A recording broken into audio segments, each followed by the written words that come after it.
Hello everyone, welcome to my channel. This is Jhansi. ఈరోజు నేను వరలక్ష్మి వ్రతం స్పెషల్ ప్రసాదాల్లో మొట్టమొదటిది టెంపుల్ స్టైల్ పులిహోర చేస్తున్నానండి. అది కూడా అథెంటిక్ తమిళనాడు స్టైల్లో చేస్తున్నాను. దీనిలో స్పెషల్ ఇంగ్రీడియంట్స్ యాడ్ అవుతాయండి. దానివల్ల దీని రుచి సూపర్ అంటే సూపర్ ఉంటుంది. అలాగే అమ్మవారికి ఇష్టమైన నైవేద్యాలు పులిహోర మొట్టమొదటి స్థానానికి వస్తుంది కాబట్టి ఈ పులిహోరని ఎలా చేయాలో చూద్దాం. దీనికోసం ముందుగా నేను రైస్ తీసుకున్నానండి. ఇక్కడ ఒక పావు గ్లాసు రైస్ తీసుకున్నాను. మనం చేసే కొంచెం పులిహోర కోసం ప్రసాదాలన్నీ కొంచెం కొంచెం చేస్తేనే చాలా బాగుంటాయండి.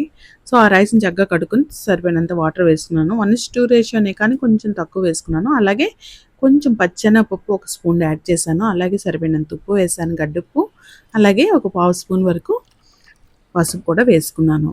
దీనివల్ల మెయిన్గా ఉప్పు సరిపోకపోవడం, కలర్ తక్కువడం అలా ఏం జరగకుండా చాలా బాగుంటుంది. సో ఈ రైస్ని ఇప్పుడు డైరెక్ట్గా స్టవ్ మీద పెట్టేసుకొని 2 విజిల్స్ వచ్చాక ఆఫ్ చేసుకోవాలి. ఇక మనం నెక్స్ట్ ప్రాసెస్కి వెళ్దాం. ఇంకా రిమైనింగ్ ఇంగ్రీడియంట్స్ మనం చూద్దాం. ఆవాలు చూడండి, 1/2 స్పూన్ వరకు ఆవాలు తీసుకున్నాను. అలాగే నువ్వులు, ఆవాలు కొంచెం తక్కువగా, నువ్వులు ఎక్కువ తీసుకోవచ్చు అనమాట. అంటే ఒక 2 స్పూన్స్ కూడా యాడ్ చేసుకోవచ్చు, బట్ నేను ఇక్కడ 1.5 స్పూన్ వరకు నువ్వులు యాడ్ చేస్తాను అనమాట. సో రైస్ అయితే నేను పెట్టేసాను ఆల్రెడీ. 2 విజిల్స్ వస్తే సరిపోతుంది. ఆల్రెడీ మనం అన్ని ఇంగ్రీడియంట్స్ మ్యాక్సిమం యాడ్ చేస్తాం, ఉప్పు పసుపు ఎస్పెషల్లీ.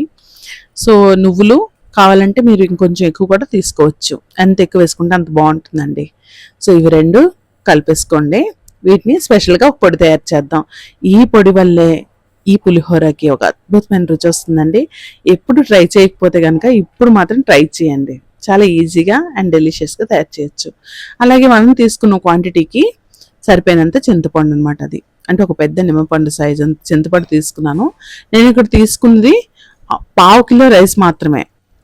2 రకాల రైస్కి కలిపి నేను పెట్టేసుకున్నాను రైస్. సో ఇక్కడ 1 గ్లాస్ అనమాట. కొంచెం తక్కువ ప్రసాదాలు ఎక్కువ చేసుకుంటే బాగుంటుంది కదా. స్పెషల్లీ వరలక్ష్మి వ్రతంకి అయితే అన్నీ చేస్తాం కాబట్టి ఎక్కువ చేసినా వేస్ట్ అవుతుంది కనుక కొంచెం కొంచెం చేసుకోండి. ఇప్పుడు నువ్వు పప్పుని అలాగే ఆవాల్ని ఇలా చిటపట్లాడే వరకు ఫ్రై చేసుకోండి.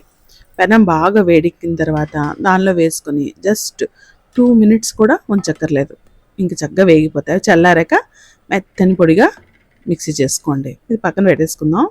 మన రైస్ అయిపోయాక రైస్ని చల్లార్చుదాం. ఇప్పుడు చక్కగా చల్లార్చుకోవాలి, అదర్వైజ్ రైస్ మెత్తగా అయిపోతుంది. బికాస్ మనం కుక్కర్లో వండాం కదా, అందుకే. సో ఇప్పుడు రైస్లో శనగపప్పు ముందే వేయటం వల్ల శనగపప్పు అక్కడక్కడ తగులుతూ బాగుంటుంది. మీకు ఇష్టమైతే యాడ్ చేయండి, బట్ ఇష్టం లేకపోతే స్కిప్ చేసేయండి. ఇప్పుడు చల్లార్చుకుందాం రైస్ని. చక్కగా ఫ్యాన్ కింద పెట్టుకొని ఇప్పుడు మనం పోపుని ప్రిపేర్ చేద్దాం. ఒక ప్యాన్ పెట్టుకొని ఒక 3 to 4 table spoons of oil వేసుకోండి. దీనిలో ఆవాలు అవి ఎక్కువ యాడ్ చేయక్కర్లేదు, బికాజ్ మనం ఆల్రెడీ ఆవాల్ని మిక్సీ చేస్తాం కాబట్టి.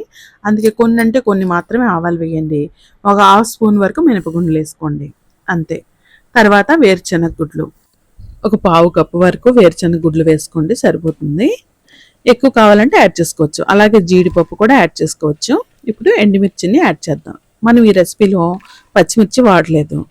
మీకు పచ్చిమిర్చి యూజ్ చేయాలనిపిస్తే మనం చింతపండు రసాన్ని మరిగిస్తాం కదా, అప్పుడు మనం యాడ్ చేసుకోవచ్చు. ఇప్పుడు ఈ పోపుని దూరగా వేయించుకోవాలండి. మినపగుడ్లు ఎంత బాగా ఫ్రై అయితే అంత టేస్టీగా ఉంటుంది. పులిహోర అక్కడక్కడ తగులుతూ చాలా చాలా టేస్టీగా ఉంటుంది. సో చక్కగా ఫ్రై అయింది అనగానే ఇక్కడ దీనిలో కొంచెం ఇంగుని యాడ్ చేసుకుందాం. ఇంగు నచ్చిన వాళ్ళు స్కిప్ చేయొచ్చు, బట్ ఇంగు వేస్తేనే చింతపండు పులిహోర ఏదైనా బాగుంటుంది. సో అలాగే కరివేపాకును కూడా యాడ్ చేసుకున్నాను. మొత్తం అంతా కలుపుకొని ఇక డైరెక్ట్గా తీసుకెళ్ళి మనం చల్లార్చి పక్కన పెట్టిన రైస్లో యాడ్ చేసేసుకుందాం. మొత్తం యాడ్ చేసుకుని వెంటనే కలపొద్దండి. వెంటనే కలిపితే అన్నం అంతా మెత్తగా అయిపోతుంది. సో క్షణం టైం ఇవ్వండి. సో ఈలో మనం నెక్స్ట్ ప్రొసీజర్ చూద్దాం. చింతపండుని మరిగిద్దాం. సో మనం నానబెట్టి పక్కన పెట్టుకున్న చింతపండులో గుజ్జుని ఇలా దగ్గరగా తీసుకోవాలి. ఇది చక్కగా ఉడికిపోవాలండి. సో చక్కగా అంటే గ్రేవీలాగా ఫార్మ్ అయిపోవాలి, థిక్ గ్రేవీలా ఉండాలన్నమాట. సో ఒకసారి చూడండి, ఇలా గరిటె పెడితే ఇలా మధ్యలో అలా గ్యాప్ కనిపిస్తే చక్కగా మన చింతపండు ఉడికిపోయినట్టు. చింతపండు రసాన్ని స్టోర్ చేయాలనుకున్న వాళ్ళు సరిగ్గా ఇలాగే ఉడికించి చల్లార్చి ఒక గ్లాస్ జార్లో పెట్టుకుంటే ఎప్పుడు కావాలంటే అప్పుడు యూజ్ చేసుకోవచ్చు. సో ఇప్పుడు మనం చింతపండు గుజ్జుని డైరెక్ట్గా మన రైస్లో యాడ్ చేసేసుకుందాం. అయితే సాల్ట్ సరిపోద్దా లేదా అని డౌట్ ఉంటే ఈ చింతపండులోనే కొంచెం సాల్ట్ యాడ్ చేసుకుంటే సరిపోతుంది. అలాగే మనం పచ్చిమిర్చి వాడలేదు కాబట్టి చింతపండు మరిగించినప్పుడే చక్కగా పచ్చిమిర్చి కూడా యాడ్ చేసుకోవచ్చు. అయితే నేను ఇక్కడ యూజ్ చేయట్లేదండి, బికాజ్ మనకి ఎండుమిర్చి వేసుకున్నాను సరిపోతుంది అనిపించింది. అథెంటిక్ స్టైల్‌లో మనం చేద్దామని. సో, ఇప్పుడు అంతా కలిపేసుకోండి. ఎప్పుడైనా పులిహోరని కొంచెం చేయి పెడితే గానీ చక్కగా కలవదండి. సో, అందుకే మొత్తం కలుపుకున్నాను. అలాగే ఉప్పు సరిపోతుందో డౌట్ వచ్చి కొంచెం యాడ్ చేసుకున్నాను. ఇంకంతే మన పులిహోర రెడీ అయిపోయింది. చాలా చాలా టేస్టీగా ఉంటుందండి. తప్పకుండా ట్రై చేయండి. సో, మరి మీకు ఈ రెసిపీ నచ్చిందా? నచ్చితే గనుక తప్పకుండా లైక్, షేర్, కామెంట్ చేయడం మర్చిపోవద్దు. అండ్ సబ్స్క్రైబ్ అయితే తప్పకుండా చేయండి. అండ్ ఇలాంటి మంచి మంచి వీడియోస్ మీ ముందుతో మళ్ళీ వస్తాను. అప్పటి వరకు by by. Take care. Thank you for watching.